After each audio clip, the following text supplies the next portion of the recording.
Nagaan Waaqayyo Gooftaa isiniif haa baay'atu. Akkam jirtu dhaggeeffattootaaf daawwattoota TV Logos.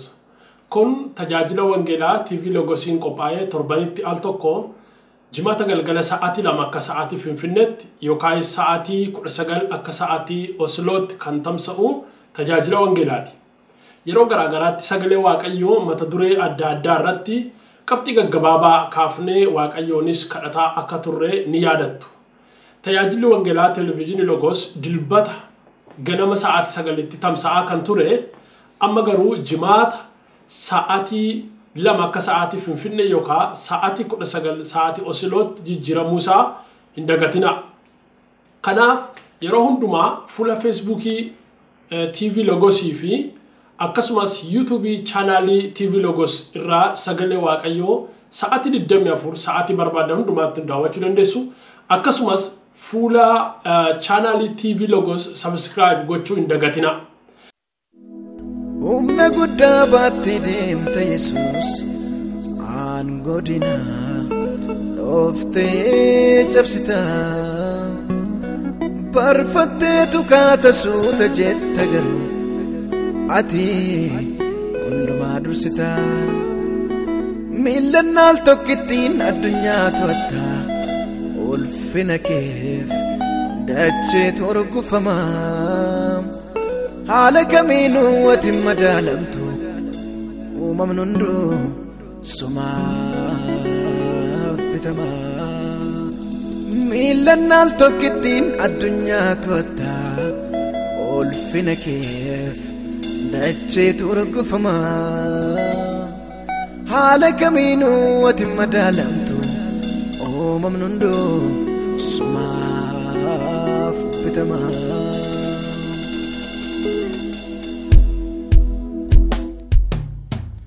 Hojii harka keetii ajaa'ibsiifadhee hin xumuru atootii hundumaa caalta michuu koo maaliif si geeddaru. Hojii harka keetii ajaa'ibsiifadhee hin xumuru atootii hundumaa caalta gooftaa koo maaliif si geeddaru. Samii amma naga'u buufata godhattee addunyaa to'atta al takka mallattee dogoggoran qabu sirriidha seerri kee naaf ta'een fudhadhee haalli bulchiinsa kee. Dogoggoran qabu sirriidha seerri kee naaf ta'een fudhadhee haalli bulchiinsa kee.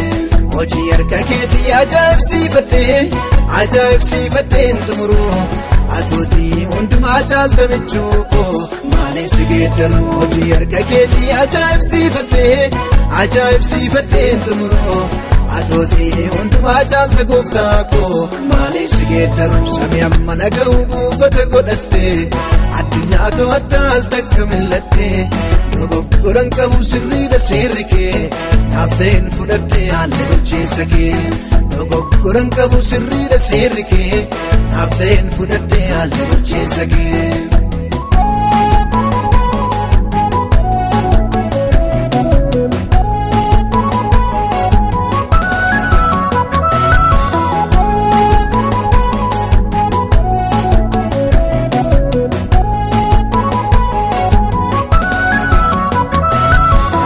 Adeemu fagoo qabda humni kee madaalamu waan fedhe raawwachuuf mirga qabda taayitaan keessa sarbamu tokkicha dubbattee dhageessifta uumamni hunduu siif bitama barbaadee nannabee ani fakkaataa kee gooftaa siifan wareegama. Galaanarra deemu fagoo qabda humni kee madaalamu waan fedhe raawwachuuf mirga qabda taayitaan keessa sarbamu tokkicha dubbattee dhageessifta uumamni hunduu siif bitama barbaadee nannabee ani fakkaataa kee gooftaa siifan wareegama. Hojii harka keetii ajaa'ibsiifadhee hin xumuru atootii hundumaa caalta michuu koo maaliif si geeddaru. Hojii harka keetii ajaa'ibsiifadhee hin xumuru atootii hundumaa caalta gooftaa koo maaliif si geeddaru. Samii amma naga'u buufata godhattee addunyaatu addaal takka mallattee dogoggoran qabu sirriidha seerri kee naaf ta'een fudhadhee haala bulchiinsa kee dogoggoran qabu sirriidha seerri kee naaf ta'een fudhadhee haala bulchiinsa kee.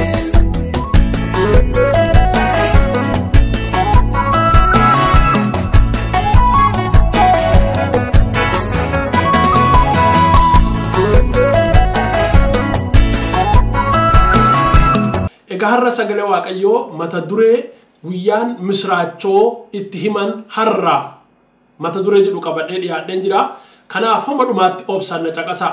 Kanas macaafa qulqulluu an irraa bu'uura godhadhee ka'u macaafa moototaa isa lammaffaa boqonnaa 7 lakkoofsa 9 sagalee jiru ta'a.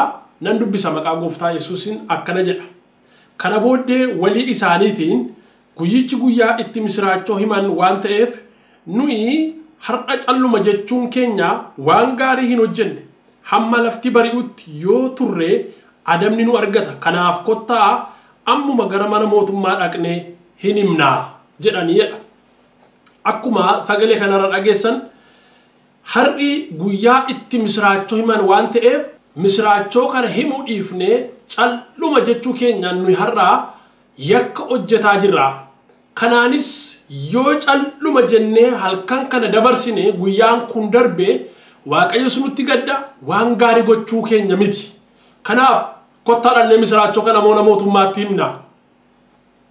Kanaaf kottaadhannee misraachoo kana hawaasa bal'aa magaalaa keessa jiraatutti himna jedhanii walii isaaniitti dudubbatanii jedha. Gara sagalee kanaatti dubbachuutu naqiin fuuldura waaqayyoon kadhanna. Gooftaa hundumaa dandeessuu jaalala kee geggeessaa kee isa gaarii araara keef ayyaana kee isa nu baay'ate yaa waaqayyo gooftaa har'a fuula kee dura nu dhaabeef galanni siif haa ta'u. Baay'ee si galateeffadha gargaarsa keetiif geggeessaa kee isa baroota keessattiif yaa waaqayyo. Dadhabinaaf irrina keenya tokkollee tun ilaalin ati waaqayyo bu'aa ba'i hundumaa keessa nu dabarsite har'as fuula kee dura dhaabannee gaarummaa kee maqaa kee akka waammannu waan gooteef ulfinni siif haa ta'u. Nu gidduutti argami dubbii kee nutti dubbadhu Kiristoos Yesuus gooftaadhaan. Ameen. Waaqayyo isa jiraataadhaaf galanni haa ta'u. Akkumaan armaan olitti dubbadhe guyyaan misraachoo himan har'a jedha.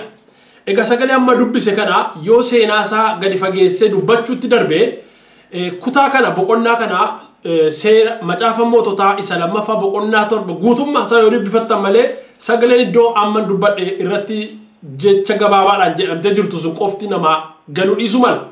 Kanaafiyyuu kutaa kana yookaan boqonnaa kana bakka gurguddaa 5tti yookaan dubbii gurguddoo ijoo 5tu keessa jira. Tokko sagalee ammaa kana kan dubbatanii lamxaa'ota mandara duubatti gataman. Lamxaa'ota mandara duubatti gatamanii moggaa jiraatan hawaasa keessaa gadi baafamanii moggaa jiraatantu sagalee kana dubbata. Sababa sagalee kana dubbataniif qabu isaanis egaa. Jarri kun akka cubbamootaatti waan ilaalamaniif hawaasa keessaa waldaa amantootaa keessaa community jiru hundumaa keessaa moggaatti baafamanii mandara duuba lafa hawaasi kan biroon isaan hin agarre lafa ummati isaan arguu hin dandeenye moggaatti qoodamanii jiraatu turan. Dhukkubni isaanii kun immoo akka adaba waaqayyootti ilaalama ture.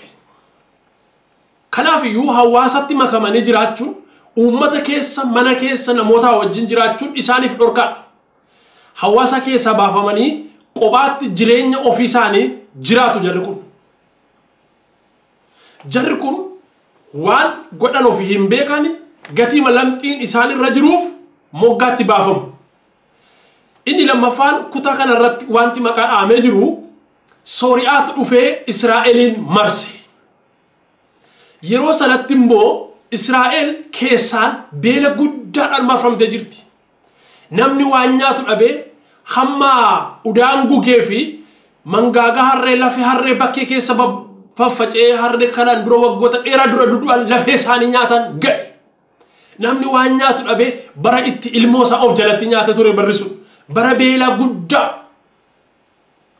Bara baay'ee dukkanaa abdii namaaf hin laanne Israa'eliif yeroo akkasiiti yeroo sana keessa. Utuu isaan haala rakkisaa beela ulfaataa kanaan marfamanii taa'anii jiranii warri Sooriyaa ammoo biyya isaanii qabachuudhaaf biyya isaanii irraa fudhachuudhaaf ittidulani waraana gurguddaat meeshaa waraana gurguddaatiin Israa'elin marsee jira. Kutaa kana keessatti Israa'el beelaaf waraanaan marfamtee jirti, keessaan beelaan marfamtee jirti, alaammoo waraana gurguddaa kanaan marfamtee jirti. Egaa Israa'el beelaan marfamuu sana keessatti diinota isheetiinis marfamtee akka liqinfamtu akka badduuf abdii kutannaa isa dhumaarra jirti. Haalli gaafa sanaa Israa'eliif isa dhumaa ture jechuudha. Dhidhiitannaa isa dhumaa, abdii kutannaa isa dhumaa, yeroo itti guyyaa isaanii dukkanaa'ee ture. Mootiin dukkanaaf beelaa rakkina sana keessa marfamee jira. Biyyi sanaan marfamee jira. Namni sagalee misraachoo walitti dubbatu hin jiru. Namni sagalee jajjabinaa walitti dubbatu hin jiru. Namni hundumtuu hin gadda jechuudha. Inni kaan beelaaf gadda, inni kaan waraana isatti dhufeef gadda.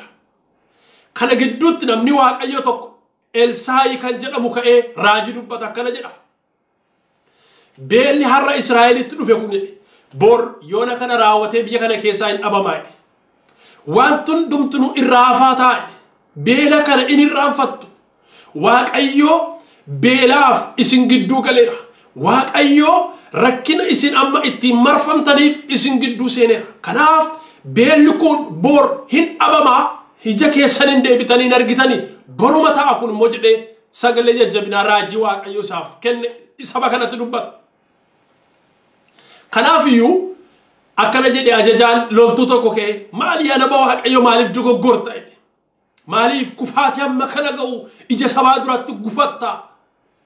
Utuma Waaqayyo ulaa Waaqaa banee eebbasaa gad dhangalaasee iyyuu kun ta'uu hin danda'u ittiin jedhe. Yoona kana Elsaayi deebisee kun hinuma ta'a, Waaqayyo gooftaa hundumaa danda'utu dubbate, atis ija kee hin argitaa garuu ittiin fayyadamtu. Eebba sana keessaan hirmaattu. Maaddi eebba sanarraa nyaattu. Quufa sana hin argitu.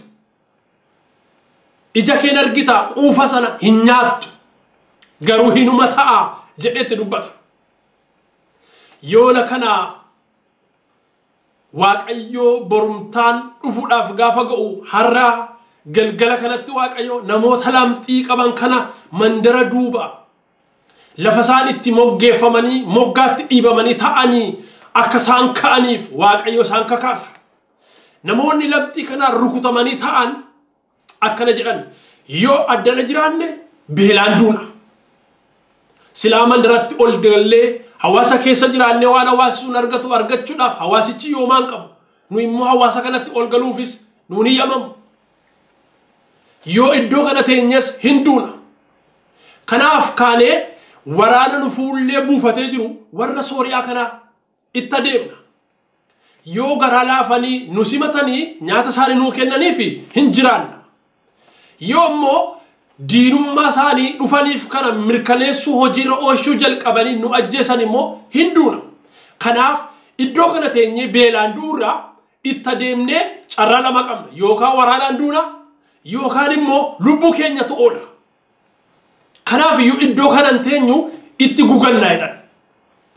Akkuma waliin mari'atan ka'anii irraan gadi Yordaanos adeemsa jalqaban. Lafa waraanni warra Sooriyaa sun Israa'eliin booji'uudhaaf humna waraanaa guddaadhaan, meeshaa waraanaa guddaadhaan, qabeenya guddaadhaan isaan ta'anitti itti adeeman. Gaafa jarreen lamxiin kun sochii jalqaban Waaqayyo sagalee maandi'uuf sagalee didichuun waaqarraa isaanii wajjin soqosuu jalqabe jedha.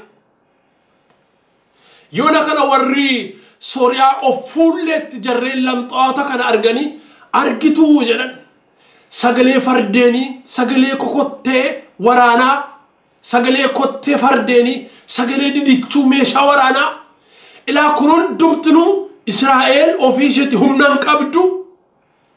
Beelaan marfamtee jirti. Rakkina guddaa keessa jirti. Humna waraanaa hamma kana ga'u hin qabdu. Meeshaa waraanaa haga kana didichuu hin qabdu. Garuu jedhan mootota warra Heetotaa fi mootii Gibxiin kadhattee, mootii warra Misiriin kadhattee isaantu qabeenya qabu kanaan, meeshaa waraanaa kanaan, sagalee didichuuf maandi'u kanaan nu balleessu dhufaa jira jedhan. Garuu gara isaaniitti kan adeemaa jiru namoota lamxaa'ota sana malee warra Misiris miti, warra Heetotaas miti. Mootiin Israa'elis mana isaatiiyyuu gadi hin baane.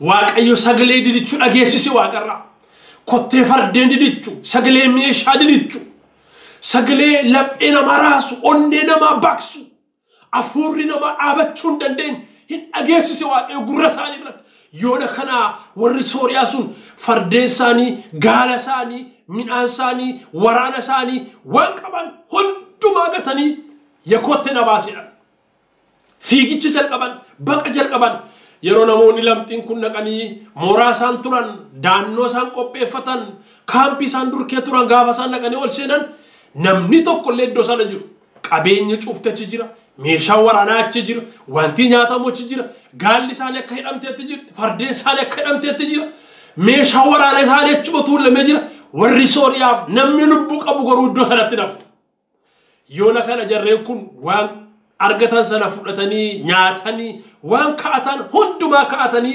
isan lakkoofsa sagalee irratti dubbisi sana sagalee kana walitti dubbachuu jalqaban irran deebi'an ammas kana booddee walii isaaniitiin guyyichi guyyaa itti misraachoo himan waan ta'eef nuyi har'a calluma jechuu keenyaan waan gaarii hin hojjennee jedhan kanaaf iyyuu maal goona jedhanii hamma lafti bari'utti yoo callifneef waaqayyo nutti gadda waan ta'eef kanaaf annee waan ta'e kana mootii Israa'elitti himnaa jedhan waan iddoo kanatti ta'aa jiru qabeenya iddoo kana tuulamee jiru meeshaa waraanaas tuulamee jiru hojii waaqayyo iddoo kanatti hojjete annee Israa'elootatti himnaa jedhan dhaqanii gaafa mootii Israa'elitti himan innis akkana jedhe jarri sun tooftaan olaa isaaniitu kun akka nuyi fayyaatti nu booji'uudhaaf akka nuyi mandaraaf mootummaa keenya gadhiifne manaa baanee annee isaan harkatti kufnuuf tooftaa kana qopheessanii malee warri Sooriyaa daannoo dhokataa qabatanii jiru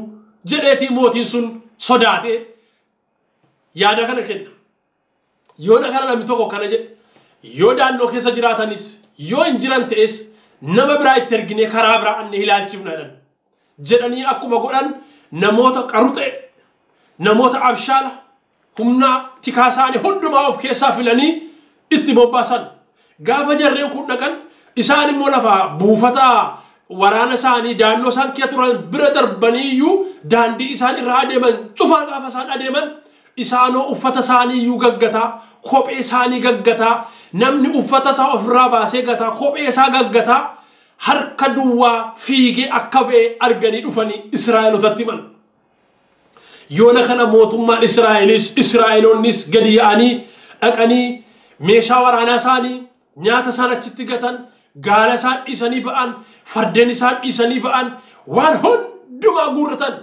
akkuma namni waaqayyo Elsaa'i kaleessa dubbate edana kana har'a kana egaa waan hundumtuu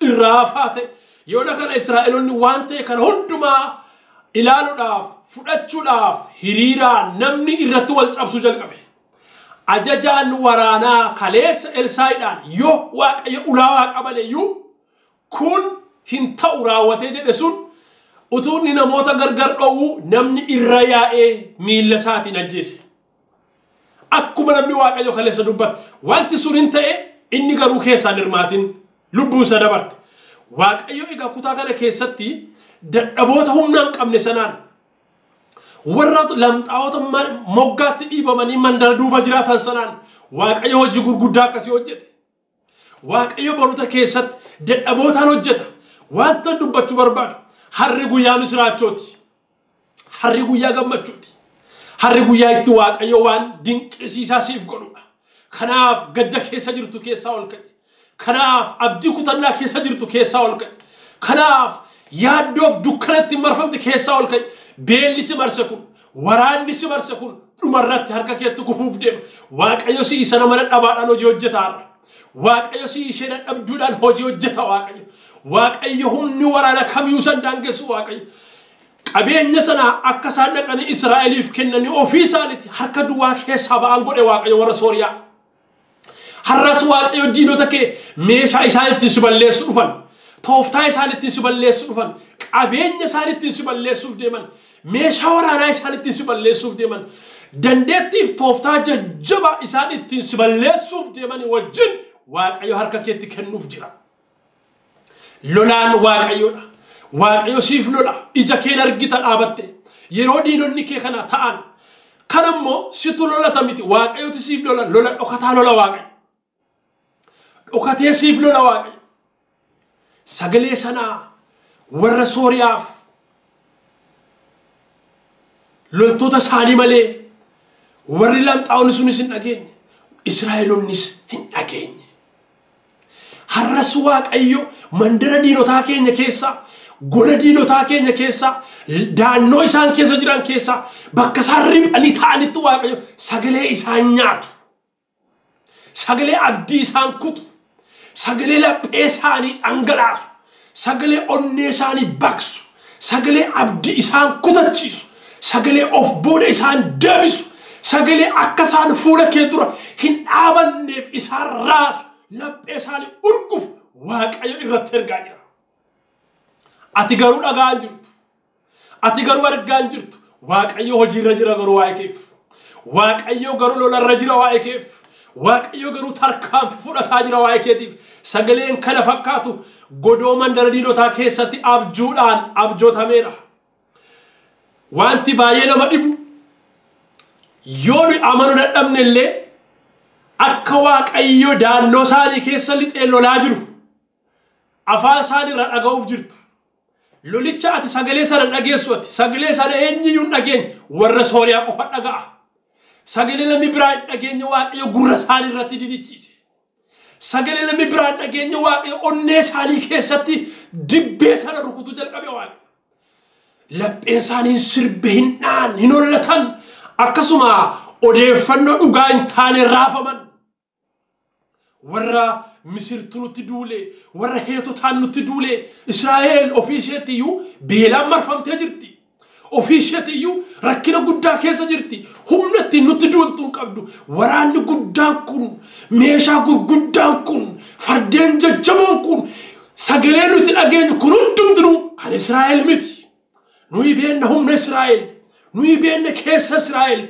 قروا ورا براتو تدولي إسان تنو والليسو جراجراني بقى جل كمان واق أيو قر قلبي جينو تكينيا هنش أبساكا كانت مقا واق أيو كاني بفاميات ميشاني وفركان قمني واق ودينو تكينيا درو آبي أغر سيسا غرداني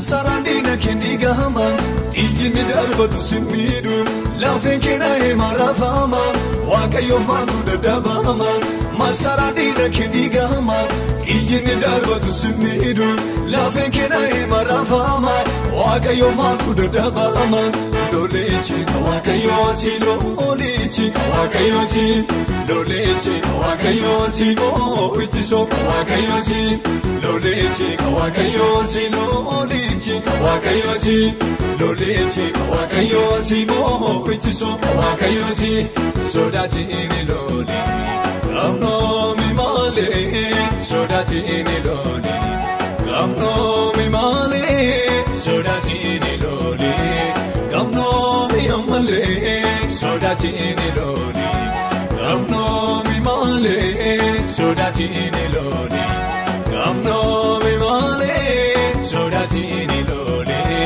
Gamno mi amale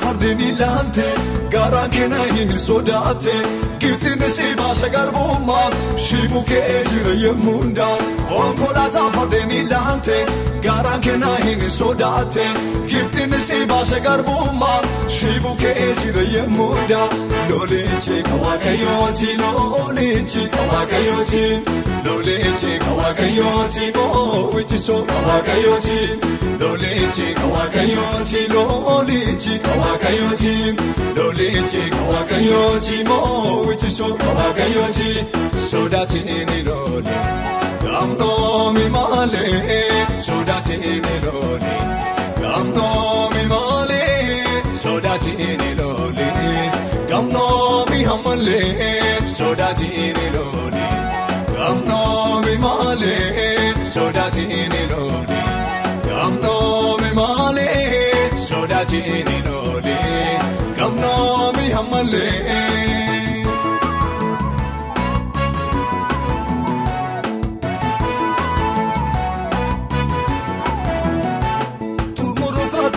Janke, karatni shinika chuke, loli loli lolo la fura, wake yoshilo le shifura, tumuru kate figi janke, karatni shinika chuke, loli loli lolo la fura, wake yoshilo le shifura, loli chika wake yochi, loli chika wake yochi, loli chika wake yochi, mo vichisho wake yochi, loli chika wake yochi, loli chika wake yochi.